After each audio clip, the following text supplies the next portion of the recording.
الحمد لله رب العالمين والعاقبة للمتقين والصلاة والسلام على سيد الأنبياء والمرسلين أما بعد فأعوذ بالله من الشيطان الرجيم بسم الله الرحمن الرحيم وإذ قلتم يا موسى لن نصبر على طعام واحد فادع لنا ربك يخرج لنا مما تنبت الأرض من بقلها وقثائها وفومها وعدسها وبصلها قال تستبدلون الذي هو أدنى بالذي هو خير اهبطوا مصرا فإن لكم ما سألتم وضربت عليهم الذلة والمسكنة وباءوا بغضب من الله ذلك بأنهم كانوا يكفرون بآيات الله ويقتلون النبيين بغير الحق ذلك بما عصوا وكانوا يعتدون۔ یہ آیا مبارکہ سورہ بقرہ کی آج 61 نمبر تلاوت کی گئی ہے۔ آیا مبارکہ کافی لمبی ہے، لیکن اگر اس کا ترجمہ ہی سن لیا جائے، سمجھ لیا جائے تو کسی وضاحت کی ضرورت نہیں رہتی، اس لیے کہ پچھلی تمام باتیں اگر ذہن میں ہوں گی تو یہ بہت آسانی سے اس کا مفہوم سمجھ میں آ جائے گا۔ اس میں اللہ جل شانہ نے پھر یاد دہانی کرائی ہے بنی اسرائیل کو، اور یاد کرو جب تم نے کہا اے بنی اسرائیل کہ اے موسیٰ ہم ایک قسم کے کھانے پر صبر نہیں کریں گے، لہذا ہمارے لیے اپنے رب سے دعا کیجئے کہ وہ ہمارے لیے زمین کی پیداوار سے بھاجی اور کھکھڑی اور گیہوں اور مسور اور پیاز پیدا کرے۔ تو موسیٰ علیہ السلام نے کہا کیا تم بدل لینا چاہتے ہو ایک ادنا چیز کو بہتر چیز کے بدلے؟ کسی شہر میں اتر پڑو، پس بے شک تم کو وہ سب مل جائے گا جو تم مانگتے ہو، اور ان پر ذلت اور خواری اور مسکنت یعنی تنگ دستی ڈالی گئی، مسلط کر دی گئی، اور اللہ کے غضب کے وہ مستحق ہو گئے۔ یہ ساری تباہی اس وجہ سے ہے کہ وہ اللہ کی نشانیوں کا، آیات کا انکار کرتے تھے، اور ناحق اور ناروا انبیاء کو قتل کرتے تھے، اور یہ کفر اور قتل بے سبب ان کی نافرمانی یعنی گناہوں کے تھا، اور وہ حق سے تجاوز کرتے تھے۔ اس آیہ مبارکہ میں اگر پچھلی تمام آیات کو ذہن میں رکھا جائے تو بہت ہی واضح مفہوم ہے، صرف الفاظ معنی اس کے بیان کرتا ہوں۔ وَإِذْ قُلْتُمْ، اور یاد کرو اے بنی اسرائیل جب تم نے کہا تھا یا موسیٰ اے موسیٰ لن نصبرا، ہم ہرگز صبر نہیں کرتے یا کریں گے یا کر سکتے علی طعام واحد، ایک کھانے پر۔ یاد ہوگا کہ پیچھے اللہ تعالیٰ نے ان کے لیے من و سلوہ اتارا تھا،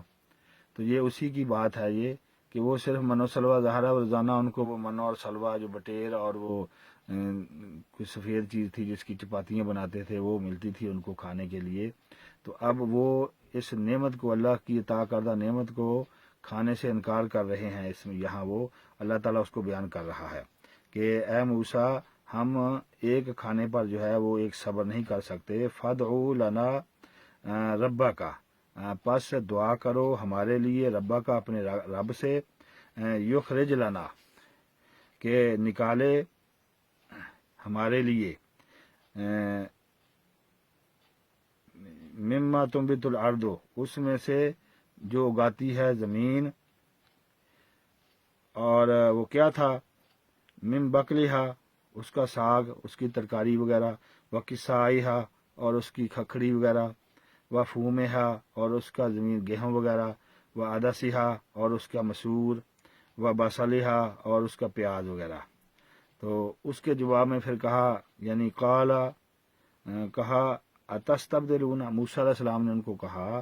کہ کیا کیا تستبدلون، بدل دینا چاہتے ہو، الذی، وہ جو ادنا، کمتر ہے، بالذی، اس چیز سے جو ہوا خیر، جو اس سے بہتر ہے۔ کیا تم اس کھانے کو جو اللہ تعالیٰ نے تمہیں نعمت دی ہے من و سلوہ کی، اس سے تم اس کو بدل دینا چاہتے ہو ایک ادنا چیز کے بدلے میں؟ تو خیر، اہبتو، بس اتر جاؤ، یعنی بلندی سے پستی کی طرف، بلند حالت سے پست حالت میں داخل ہو جاؤ، اہبتو، اتر جاؤ، داخل ہو جاؤ، مصرن، کسی شہر میں، فإن لکم ما، پس بے شک تمہارے لیے ہے، ما سألتم، جس چیز کا تم نے سوال کیا ہے، جو چیز تم نے مانگی ہے، وضربت علیہم الذلۃ والمسکنۃ، اور مسلط کر دی گئی، ان کی مار دی گئی ان کے منہ پر ذلت اور مسکنت، وباؤ بغضب من اللہ، اور وہ مستحق ہو گئے اللہ تعالیٰ کے غضب کے۔ اسی طرح ذالک بانہم کانوا یکفرون بآیات اللہ،